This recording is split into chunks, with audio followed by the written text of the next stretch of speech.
অনেকে যন্ত্রণা ঘুষিয়েছে, অনেকে প্রদর্শন পেয়েছেন, তাদের প্রদর্শন পেয়েছেন। তো আপনাদের মধ্যে যে ক্ষোভ ছিল সে ক্ষোভে থাকার কথা নয়। তাহলে তৃণমূলে, ইউনিয়নে, ওয়ার্ডে, পাড়ায় সেখানে আপনার প্রশাসনের কর্তৃত্ব প্রয়োগ হচ্ছে না কেন? এটা তো একটা বড় প্রশ্ন। এবং এর দায়িত্ব তবে অন্তর্বর্তীকালীন সরকারের। অন্তর্বর্তীকালীন সরকার আমরা যদি কোনো অভিযোগ করি, এটাকে ওনারা ব্যক্তিগতভাবে নেয়। ব্যক্তিগতভাবে নিয়ে কোনো কোনো ক্ষেত্রে এখন কৌশলে তারা প্রতিশোধ গ্রহণ করার চেষ্টা করে। কিন্তু প্রধানমন্ত্রী কি হচ্ছে? প্রধানমন্ত্রী হচ্ছে আজকে ধর্ষণের পরিমাণ বেড়ে গেছে। আজকে নারীরা নিরাপদ নয়। আজকে আপনার মেয়েকে স্কুলে পাঠিয়ে তার প্রত্যাবর্তন কিভাবে হবে? সে ক্ষতবিক্ষত হয়ে বাসায় ফিরবে, সে স্বাভাবিকভাবে বাসায় ফিরবে, তার কোনো নিরাপত্তা নেই। বন্ধুরা আমার, আসিয়ার জন্য সমস্ত আইনি দায়িত্ব নিয়েছেন বিএনপির ভারপ্রাপ্ত চেয়ারম্যান জানেন জনাব তারেক রহমান। তিনি দ্রুতগতিতে বিএনপির নারী নেত্রীদেরকে তার বাসায় পাঠিয়েছেন, হাসপাতালে পাঠিয়েছেন, হাসপাতালে পাঠিয়েছেন বেগম শরীফা রহমান, আফরোজা আব্বাস, সবাই ছুটে গিয়েছে এবং তার আইনি দায়িত্ব নিয়েছেন স্বয়ং ভারপ্রাপ্ত চেয়ারম্যান। বন্ধুরা আমার কথা হলো, সরকারের কাছে আপনার পুলিশ বাহিনী আছে। যখন ঘটনা ঘটে আমরা কি করব? আমরা দেখছি অপরাধীদেরকে ছাড় দেওয়া হবে না।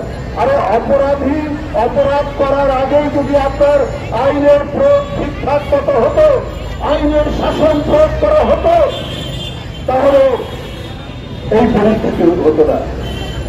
বন্ধুরা আমরা শুনি ডিসি অফিস, এসপি অফিস, মন্ত্রণালয়, বিভিন্ন জায়গায় নাকি ছাত্ররা গিয়ে যারা বৈষম্য বিরোধী ছাত্র, তাদের প্রতি তো আমাদের কৃতজ্ঞতা রয়েছে, তাদের প্রতি তো তাদের অবদান তো আমরা ভুলি না। কিন্তু তারা যদি ডিসিকে নির্দেশ করে, তারা যদি এসপিকে নির্দেশ করে, তারা যদি ডিসি এসপির ঘরে বসে থাকে, তাহলে আপনি আইন প্রয়োগ হবে কি করে? আরে ডিসি এসপি অন্যায় করলে আপনি ক্যাম্পাসে তার প্রতিবাদ করুন। আপনার জায়গা ক্যাম্পাস, আপনার হাতে বই থাকবে। আপনি শিক্ষা ব্যবস্থাকে আরো কিভাবে মজবুত করা যায়, আরো কিভাবে আমাদের শিক্ষার মেরুদণ্ডকে মজবুত করা যায়, আমি বৈষম্য বিরোধী ছাত্র নেতাদেরকে অনুরোধ করবো, আপনারা ক্যাম্পাসে প্রতিবাদ গড়ে তুলুন, যেভাবে আপনারা কোটা আন্দোলন গড়ে তুলেছিলেন শেখ হাসিনার বিরুদ্ধে। আপনার কাজ না এসপির রুমে গিয়ে সেইখানে গিয়ে তাদেরকে তদারকি করা, আপনার কাজ না ডিসির রুমে গিয়ে তদারকি করা, আপনাদের কাজ না বিভিন্ন মন্ত্রণালয়ে গিয়ে সেইখানে তদারকি করা। তাহলে একটা কথা আছে না, বন্ধুরা বড় সুন্দর, শিশুরা মাতৃ করে, ছাত্রদের কাজ ক্যাম্পাসে, ছাত্রদের কাজ ক্লাসরুমে, ছাত্রদের কাজ লাইব্রেরিতে। আপনারা এক বিশাল আন্দোলনের মধ্য দিয়ে জমি কাঁপানো, ভূমি কাঁপানো, মৃত্তিকা কাঁপানো আন্দোলন আপনারা তৈরি করেছেন। কিসের জন্য? এই দেশে মেধাবীদের মূল্যায়ন করা, এই দেশে যাতে উন্নত মানের শিক্ষা ব্যবস্থা তৈরি করা যায়, তার জন্য আপনাদের আরো আন্দোলন করে তুলতে হবে। এবং সমাজে যারা কাজ করবে না, সমাজে যারা দুর্নীতি করবে, সমাজে যারা নিষ্ক্রিয় হয়ে পড়বে প্রশাসনের লোকরা, তাদের বিরুদ্ধে আপনারা কথা বলুন, প্রতিবাদ করুন। এইটাই যুগ যুগ ধরে বিশ্ববিদ্যালয় শিক্ষা প্রতিষ্ঠানে হয়ে এসেছে। তাহলে আপনি দেখবেন যে সমাজ থেকে ক্রিমিনাল, অপরাধী, ধর্ষক এবং চোর, ডাকাত, দস্যুতা অনেক কমে যাবে। যাই হোক, আমি আর বক্তব্য নির্ধারিত করতে চাই না। আমরা আবার সরকারের প্রতি বলতে চাই, যেটি আমাদের জাতিবাদী মহিলাদের সমাজশ্রী আপনাকে আহ্বান করেছেন, দ্রুততম সময়ের মধ্যে আসিয়ার উপর জুলুমকারীদের দৃষ্টান্তমূলক শাস্তি হয়। সে দৃষ্টান্ত দেখে অন্যান্য অপরাধীরা, অন্যান্য ধর্ষকরা, অন্যান্য দস্যুরা তাদের হৃদয়ের কম্পন তৈরি হয়। এইটাই হচ্ছে আইনের শাসন, এইটার জন্য 15 বছর আমরা লড়াই করেছি, এর জন্য এত আত্মত্যাগ, এই জন্য অনেক প্রশ্ন। প্রধানমন্ত্রী দেব কি বলে শেখ হাসিনা, তাকে বাংলাদেশ থেকে বিতাড়িত করা হয়েছে। বন্ধুরা আমার, সুতরাং সবাইকে আবার ঐক্যবদ্ধভাবে ওই অপরাধীদের বিরুদ্ধে আমাদের একযোগে কাজ করতে হবে। সেখানে গণতন্ত্র গড়া মানুষ, রাজনৈতিক দল এবং সবাই বৈষম্য বিরোধী ছাত্ররা সহ প্রত্যেকে মিলে সমস্ত ছাত্র সংগঠন যারা গণতন্ত্রের দিকে লড়াই করছে সবাইকে একত্রিত হয়ে এই কাজটি করতে হবে। এই বলেই আমি আমার বক্তব্য শেষ করি। ধন্যবাদ সবাই।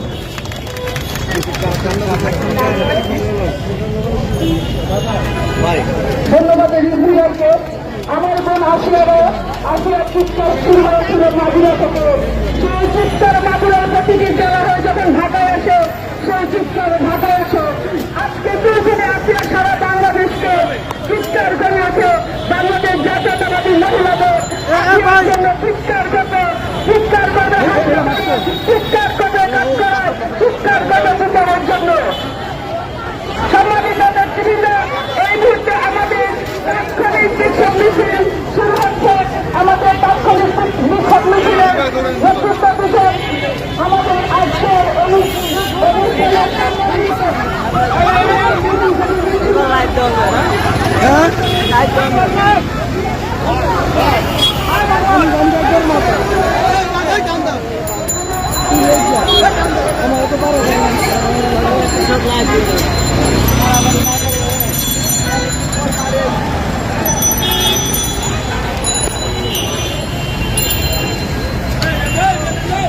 এটা আমার আগামী মেসেজ দিবে।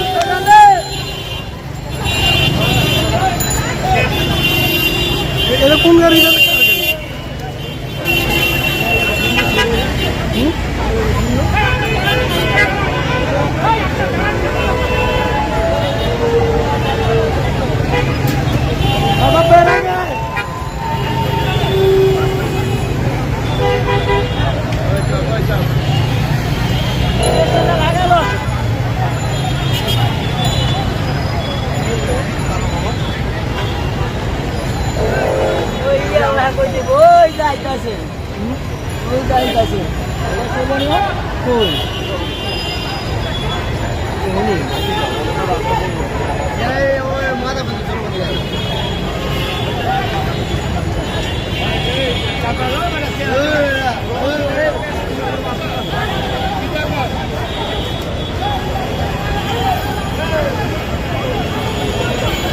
নানু করে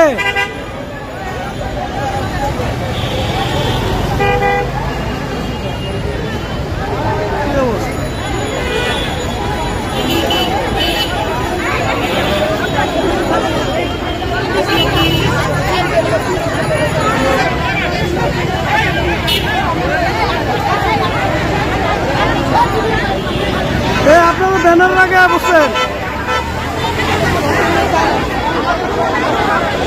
নানু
তুমি এদিকে থাকো, টান দিল এদিকে।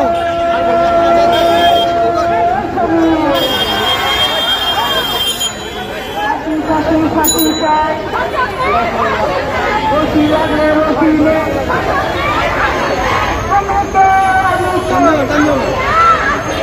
তুমিতে আমিতে রশি লাগলে রশি নেই ফাঁসিতে তুমিতে আমিতে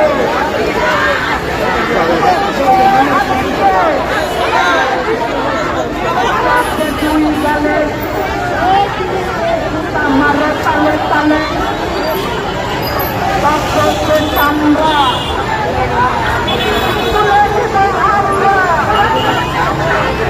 একটা বিদায় দশক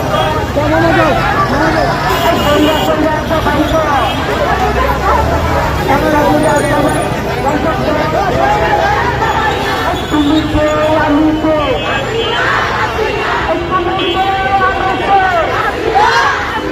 রশি লাগলে রশি নেই দর্শক ফাঁসি দে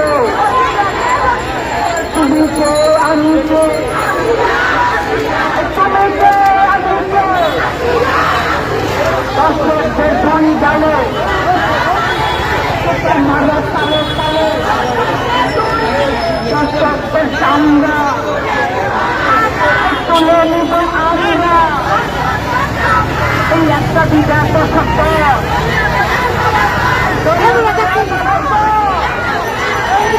একটা বিরাট সত্য বিরাট সবাই দর্শকদের চামড়া তুলে নিব আমরা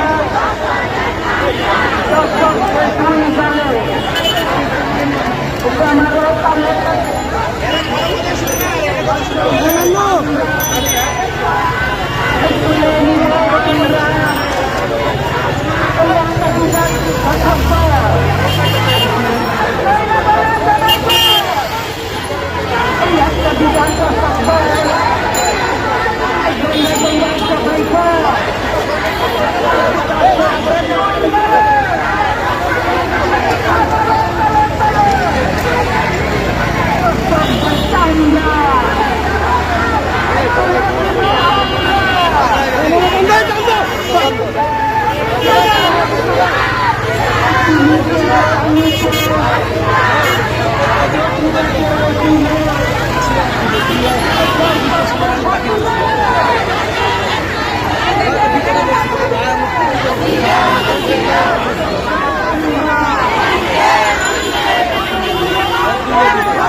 Yeah.